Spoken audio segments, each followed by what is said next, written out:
Hello నమస్తే. నేను మీ లక్ష్మీ చౌదరిని. వెల్కమ్ టు మిస్టరీ మధురిమలు తెలుగు ఆడియో స్టోరీస్. ఛానల్ని సపోర్ట్ చేస్తున్న ప్రతి ఒక్కరికి thank you so much share. మాది కోరిన ప్రణయం పార్ట్ 183తో మీ ముందుకు వచ్చేసాను. కథలోకి వెళ్లే ముందు ఒక చిన్న రిక్వెస్ట్ యార్. అస్సలు లైక్స్ దగ్గర వచ్చేసరికి చాలా పొదుపుపాటు ఇచ్చేస్తున్నారు. ఎందుకు యార్? దానివల్ల ఉపయోగం ఏమైనా ఉందా? లైక్స్ హైప్స్ ఇచ్చేయండి యార్. ఇక కథలోకి వెళ్దాం. మధ్యాహ్నం పడుకున్న భూమి సాయంత్రం 5 గంటలకి లేస్తుంది. లేచి కొద్దిగా మొహం కడుక్కొని మధ్యాహ్నం తను విన్నది చూసింది గుర్తుకు రాగానే ఇక్కడ కూడా ఇలాంటి పనుల, పైగా ఆయన షీలాతో, చిచి, ఎక్కడ చూసినా ఇలాంటి ఘోరాలు ఉంటూనే ఉంటాయా? ఏదేమైనా నేను కొంచెం జాగ్రత్తగా ఉండాలి ఇక నుంచి. రామ్ గారు, మీరు అసలు మనిషిని చూడగానే ఎలా గెస్ చేస్తారు? కరెక్ట్గా గెస్ చేసేశారు. కానీ ఒకటే అర్థం కావడం లేదు, తను ఇలాంటి పనికి ఎలా ఒప్పుకుంది అసలు? ఒక బాధ్యత గల వృత్తి కోసం ట్రైనింగ్ తీసుకోవడానికి వచ్చి ఇలాంటి తప్పుడు పనులా? ఈ రూమ్లో ఉండాలంటే కూడా ఇబ్బందిగా ఉంది. ఒకసారి రూమ్ గురించి మాట్లాడాలి అని నిర్ణయించుకొని వెంటనే తలదూకొని మేనేజ్మెంట్ రూమ్కి వెళ్తుంది. ఎక్స్క్యూజ్ మీ సార్ అని అనగానే అక్కడున్న ఆయన తలెత్తి ఎస్ కమాన్ అని అంటాడు. లోపలికి వచ్చిన భూమి వైపు చూసి ఏంటమ్మా ఇలా వచ్చావు అని అడుగుతారు. సార్, ఒక చిన్న రిక్వెస్ట్, నాకు రూమ్ చేంజ్ చేసే అవకాశం ఉందా అని అడుగుతుంది. లేదమ్మా, రూమ్స్ అయితే చేంజ్ చేసే అవకాశం లేదు, ఇంకా అన్నీ ఫిల్గానే ఉన్నాయి, ఇక అడ్జస్ట్ అవ్వాల్సిందే. అయినా ఏమైంది, ఏం ప్రాబ్లం అని అడుగుతారు ఆయన. ఏం లేదు సార్, కొంచెం కంఫర్ట్ లేదు నాకు ఆ రూమ్లో, అందుకోసమే అని చెబుతుంది భూమి. బట్ అడ్జస్ట్ అయిపోవాల్సిందే అని ఆయన అనగానే ఓకే సార్ అని అక్కడి నుంచి బయటకు వస్తుండగా లోపలికి వస్తున్న అతన్ని చూసి చిరాకుగా పక్కకి తప్పుకొని బయటకు వచ్చేస్తుంది భూమి. బుద్ధులు చెప్పాల్సిన వాళ్ళే తప్పుడు పనులు చేస్తుంటే చిరాకు వచ్చేస్తుంది అనుకుని అమ్మాయిలందరూ గార్డెన్లో కూర్చోవడంతో అక్కడికి వెళుతుంది భూమి. గడ్డిపరక రూమ్ అంతా కొత్తగా తయారు చేసేస్తుంది. బెడ్షీట్ మార్చేసి కొత్త బెడ్షీట్ వేస్తుంది మంచం మీద. అంతవరకు తన ఆ మంచం మీద పడుకున్నదే లేదు అన్న ఆలోచన రాగానే అసలు నేనేనా ఇన్ని రోజుల నుంచి అలా కింద పడుకుంటుంది అని ఆలోచిస్తున్న గర్విక మంచం మీద కూర్చోబోయి వద్దు, ఆయన గారితో పాటే కూర్చోవాలి అనుకొని కుర్చీలో కూర్చొని ఆలోచనలోకి వెళ్ళిపోతుంది. కష్టంగా ఉన్న నవీన్ చెప్పిన పనులన్నీ భయంతో చేయాల్సి వచ్చేది. ఒక పని చేయకపోయినా దానికి డబుల్ పనిష్మెంట్ ఇచ్చేసరికి ఇక తప్పక ఎప్పుడు పని అప్పుడు చేయడం నెమ్మదిగా అలవాటు చేసుకుంది గర్విక. వంట చేస్తూ చేతులు కాల్చుకుంటే అత్తగారు చూపించే వాత్సల్యం, తనకి సపోర్ట్ చేస్తూ కొడుకుని మందలించడం, వంటలో రుచి బాగోకపోతే తనకి పనిష్మెంట్ ఇవ్వడం చూసి దగ్గరుండి వంట నేర్పించడం, పనిష్మెంట్ల నుంచి తనని తప్పించడం చూసి అత్తగారి మీద చిన్న చిన్నగా ఇష్టాన్ని పెంచుకోవడం మొదలు పెడుతుంది. మనిషి విలువ తెలుసుకుంటుంది. ముఖ్యంగా నవీన్ తనని ఒక చీడ పురుగులా చూస్తుంటే, గుండెల్లో బాధగా అనిపిస్తుంటే ఆ క్షణం అర్థమవుతుంది తను మనుషుల్ని ఎలా చూసేదో, అప్పుడు వాళ్ళు ఎలా బాధపడేవాళ్ళు అని. ఒక్క పని కాదు, పేడ ఎత్తించడం, పొలంలో కలుపు తీయించడం, వంటే రాని తన చేత చేపలు తోమించి మరీ చేపల కూర వండించడం, పాలు తీయించడం, ఏదైనా మిస్టేక్ చేస్తే 20 బిందెల నీళ్లు ఒక్కసారే తోడించడం, తనకి అలవాటు లేని బట్టలు తొడుగుకునేలా చేయడం, తన ఇష్టం అనేది లేకుండా మొత్తం నవీనికి నచ్చినట్లే ఉండేలా చేయించడంతో ఇష్టం లేని పనులు ఎలా చేయాలి అని తను అనుకుంటున్నప్పుడు తన అంతరాత్మ తననే ప్రశ్నిస్తుంది. మరి ఇష్టం లేని పని చేయడానికి నువ్వు అంత బాధపడిపోతున్నప్పుడు అసలు ఇష్టం లేని ఒక మనిషిని తన లైఫ్లోకి రావడానికి ఎవరైనా ఎందుకు ఇష్టపడతారు?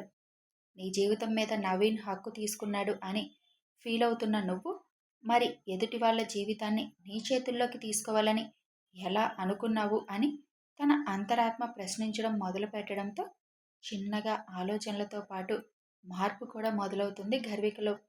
అదే సమయంలో అప్పుడప్పుడు వచ్చి తాతయ్య చెప్పే మాటలు, అత్తగారు చెప్పే మాటలు, ఆవేశంలో అరుస్తూ అయినా తను చేస్తున్న తప్పేంటో క్లియర్గా తన కళ్ళకి తెలిసేలా చేసే నవీన పనులు అన్నీ కూడా కొద్ది కొద్దిగా 6 నెలలు తిరిగేసరికి పూర్తిగా మనుషుల విలువ, మనీ విలువ, కష్టం విలువ తెలుసుకునేలా గర్వికలో మార్పు వస్తుంది. కానీ ఆ మార్పుని నవీన్ నమ్మడు. మార్పు వచ్చిన క్షణం నుంచి నవీన్ గురించి కూడా ఆలోచించడం మొదలుపెట్టింది. నవీన్ గురించి పూర్తిగా తెలుసుకోవాలనుకుంటుంది. అత్తగారి ద్వారా అన్ని విషయాలు అడిగి తెలుసుకొని షాక్ అవుతుంది గర్విక. తను అనుకున్నట్టు తను చదువులేనివాడు కాదు, అగ్రికల్చర్ ఇంజనీరింగ్ చేశాడు. అంతేకాకుండా దాని మీద సంవత్సరం పాటు స్పెషల్ కోర్స్ కూడా చేసి ఉన్న ఊరిలోనే అగ్రికల్చర్ మీద కాన్సన్ట్రేషన్ చేయాలని ఆ దిశగానే అడుగులు వేస్తున్నాడు. కానీ అంత చదువుకున్నా ఏమీ చదువుకోని వాడిలాగా చాలా సింపుల్గా పెద్ద చిన్న తేడా లేకుండా పనివాళ్ళు గొప్పవాళ్ళు అని కూడా లేకుండా అందరితో సమానంగా ఉండే తీరు, తను మాట్లాడే తీరు అన్నీ గమనించడం మొదలు పెడుతుంది. ఊరిలో ప్రతి ఒక్కరికి వ్యవసాయ విషయంలో మెలకువలు నేర్పుతూ వాళ్ళందరికీ మంచి ఎరువులను సప్లై చేసేలా ఊరికి చివరిలో ఒక ఎరువుల ఫ్యాక్టరీ కూడా లోన్ తీసుకొని పెట్టాడు అని తెలుసుకుంటుంది. అంతేకాకుండా తమ ఊరి వాళ్ళ అందరితో భాగస్వామ్యం కలిపి పాల ఫ్యాక్టరీ నిర్మించుకొని ఇంకో 4 ఊర్ల వాళ్ళతో టైఅప్ అయ్యి ఊర్లో ప్రతి ఒక్కరికి వర్షాల వల్ల కానీ కరువు వల్ల కానీ పంటలు పోయి లాస్ వచ్చినా ఇబ్బంది లేకుండా ఉండేలా పాల ద్వారా వచ్చే డబ్బులు ఒక ఆసరాగా చేశాడు. పాలతో తయారు చేసే అన్ని రకాల ఉత్పత్తులను ఎటువంటి కెమికల్స్ వాడకుండా అంత నేచురల్గా ఉండేలా చేయడంతో తొందరగానే అవన్నీ జనాల్లోకి వెళ్ళిపోతాయి. దానివల్ల ఇప్పుడు ఊరిలో ప్రతి ఇంట్లో వాళ్ళకి నెలకి కొంత ఆదాయం అనేది రావడం మొదలుపెట్టింది. ఆ విషయాలన్నీ తెలియగానే గర్విక చాలా ఆశ్చర్యపోతుంది. అక్కడితో ఆగకుండా కూరగాయలు ఎటువంటి కెమికల్స్ ఉన్న మందులు వాడకుండా న్యాచురల్గా పండించి ఆర్గానిక్ వెజిటబుల్స్ పేరుతో సిటీలో వాళ్ళు అమ్ముకునేలా కూడా ఏర్పాటు చేయిస్తాడు నవీన్. ఊరిలో ప్రతి ఒక్కరికి తలలో నాలుకలా మారిపోయిన నవీన్ అంటే అప్పటి వరకు ఉన్న తన అభిప్రాయాన్ని మార్చుకోవడం మొదలు పెడుతుంది గర్విక. నెమ్మదిగా నవీన్ మీద ఇష్టంతో పాటు తను నా భర్త అనే ఆలోచన రాగానే తనకే తెలియకుండా నవీన్ని ప్రేమించడం కూడా మొదలు పెడుతుంది. దానికి కారణం లేకపోలేదు. పనిష్మెంట్ పేరుతో తన పనులు కూడా చేయించుకొని గర్వికలో కొత్త అల్లజడిని సృష్టించడంలో కూడా సక్సెస్ అవుతాడు నవీన్. తన ఒంటికి నలుగు పెట్టించుకోవడం, తల అంటించుకోవడం, ఆఖరికి పనిష్మెంట్ పేరుతో తల దువ్వించుకోవడం, షర్టు వేయించుకోవడం, తినిపించుకోవడం ఇలాంటి పనులు చేసి గర్వికకి అతి సమీపంగా వచ్చి పాపలో ఉన్న ఫీలింగ్స్ బయటకు వచ్చేలాగా కూడా చేయగలుగుతాడు నవీన్. అంత చేసిన గర్విక మీద ప్రేమ ఉన్న తనలో మార్పు పూర్తిగా రావాలని కొంచెం కఠినంగానే ఉంటాడు.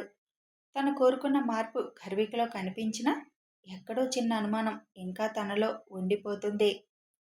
మనిషిగా మారిన భర్తగా తనని యాక్సెప్ట్ చేయగలుగుతుందా లేదా అనే అనుమానం కూడా ఉంది. పూర్తిగా మారితే తనని కావాలి అనుకుంటే తనంతట తానే తన దగ్గరికి వస్తుంది కదా అన్న ఆలోచన నవ్వింది. అయితే తను చనువు తీసుకుంటేనే కదా నేను అడుగు వేయగలను, నేనేదైనా అంటే అది కూడా నాకు పిచ్చేమో అనుకుంటాడుగా అని గర్విక ఆలోచన వాళ్ళిద్దరి మధ్య దూరాన్ని ఇంకా అలాగే ఉంచేసింది. ఇప్పుడిప్పుడే మనసు విలువ కూడా తెలుసుకుంటుంది. ఇష్టమైన వాడు దూరం పెడితే ఎంత కష్టంగా ఉంటుందో అర్థమవుతుంటే తను చేసిన తప్పులన్నీ గుర్తుకు రాగానే ఇకెప్పుడు అలాంటి తప్పులు చేయకూడదు అనుకుంటుంది. తల్లి చాలాసార్లు తనకి ఏదో చెప్పాలని చూసినా వినడం మానేసింది. అత్తగారి మీద చాడీలు చెబుతున్నా అత్తగారు చూపించే ప్రేమ వాత్సల్యం ముందు తల్లి మాటలు పని చేయలేదు. ఆలోచనల నుంచి బయటకు వచ్చిన గర్విక, మరీ పెట్టి చూపిస్తున్నావుగా, మారినా కూడా నన్ను నమ్మకుండా ఇంకా ఆడుకోవాలని చూస్తున్నావుగా, మారిపోయిన గర్విక కూడా అవసరమైతే ఎలా ఆడుకోగలదో చూపిస్తాగా, ఎలా నా ఒడిలో పడవో నేను చూస్తానుగా అని రాత్రి కోసం రెడీ అవ్వడానికి కావలసినవన్నీ రెడీ చేసుకొని నవీన్కి ఇష్టమైన ఫుడ్ వండేసి ఇంకా రాలేదేంటి మహానుభావుడు అనుకుంటూనే రెడీ అవ్వడానికి వెళ్ళిపోతుంది. 8 వరకు గార్డెన్లోనే కూర్చొని డిన్నర్ చేసేసి రూమ్కి వెళ్ళి ఉదయం వాళ్ళ ట్రైనింగ్ సార్ ఇచ్చిన లిస్టును చూసుకుంటూ తను ఏమేం చేయాలి ఎలా చేయాలని ప్రిపేర్ అవ్వడం మొదలు పెడుతుంది భూమి. అప్పుడే దక్ష్ ఫోన్ చేయడంతో, ఇప్పటికి తీరిందా రాక్షస్ మీకు అని ఫోన్ లిఫ్ట్ చేసి చిరుకోపంగా అడుగుతుంది. చెప్పానుగా వర్క్ ఎక్కువ ఉంటుందని, ఇక నువ్వు కూడా ఫుల్ బిజీ అయిపోతావుగా అని అంటాడు.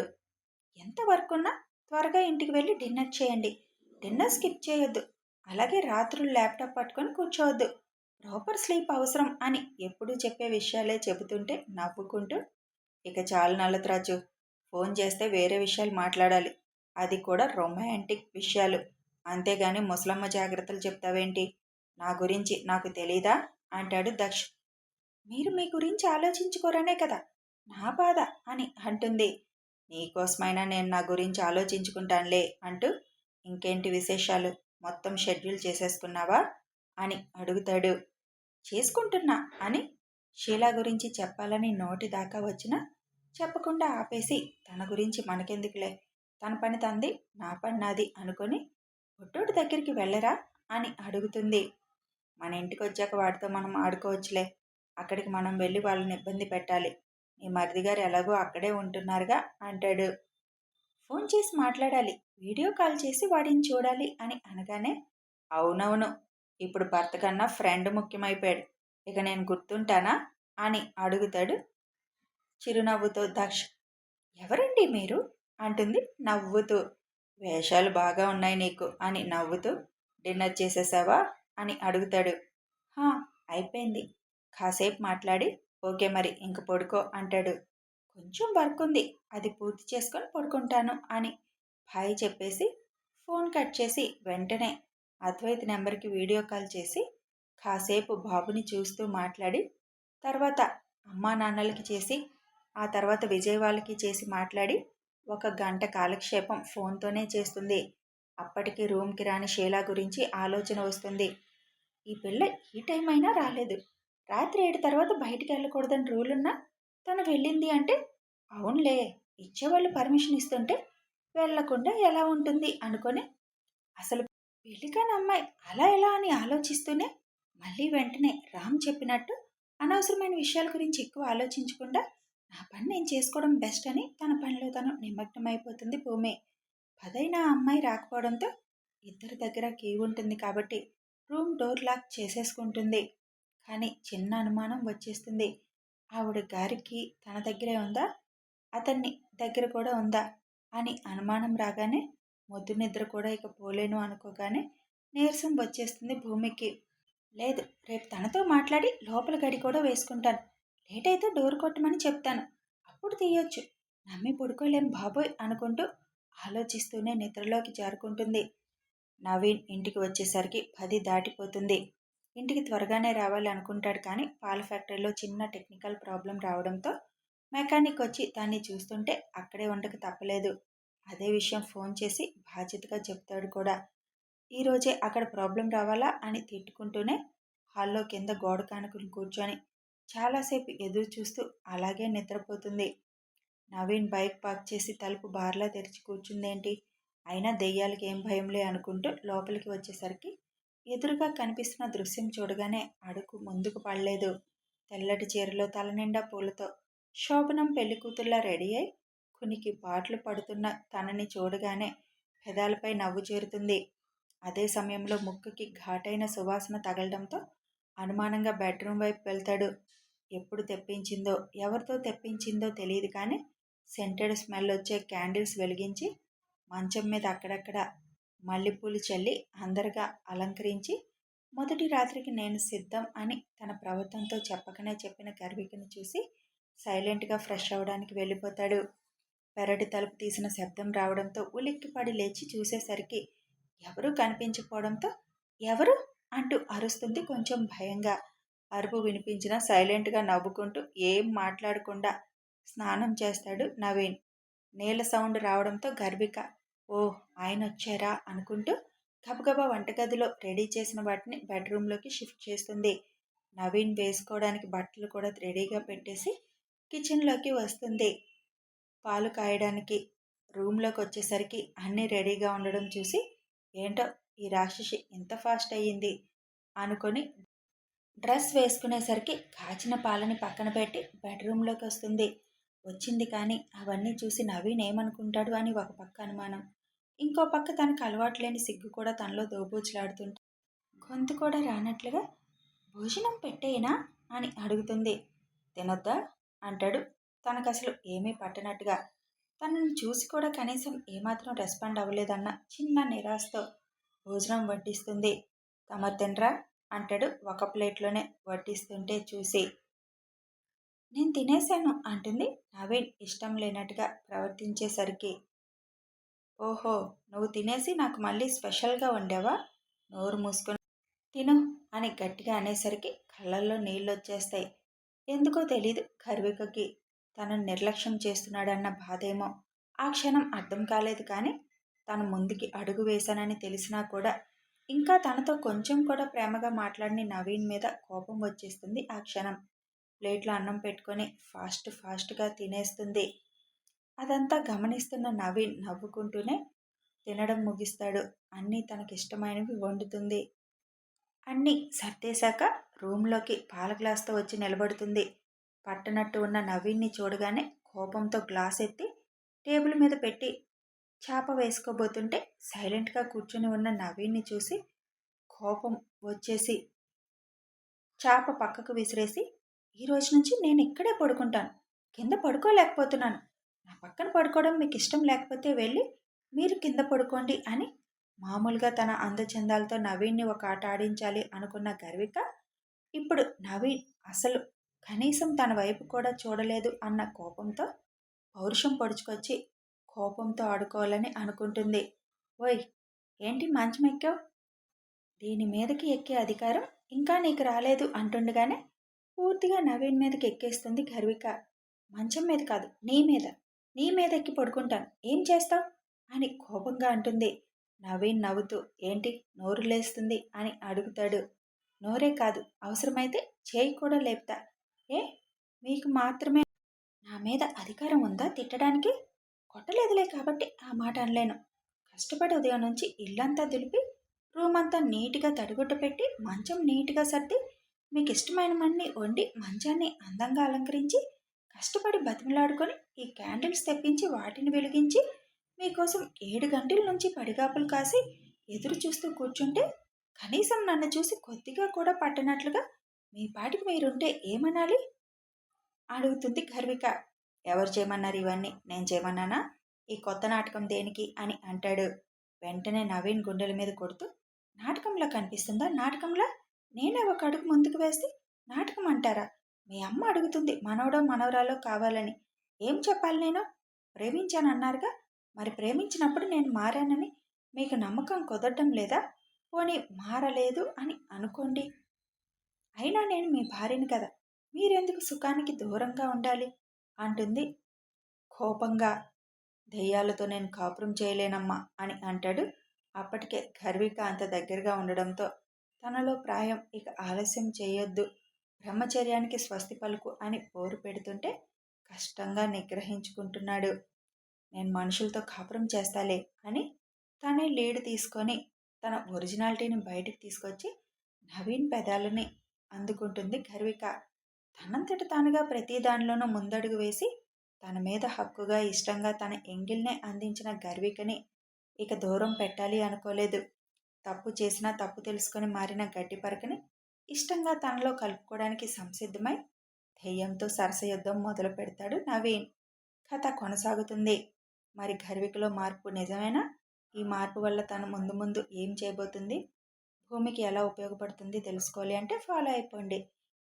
సబ్స్క్రైబ్ చేసుకొని బెల్ ఐకాన్ ప్రెస్ చేస్తే నోటిఫికేషన్స్ వస్తాయి. అలాగే వీడియో నచ్చితే లైక్ చేయండి, షేర్ చేయండి, కామెంట్ రూపంలో మీ అభిప్రాయాలు తెలపండి. Thanks for watching and listening.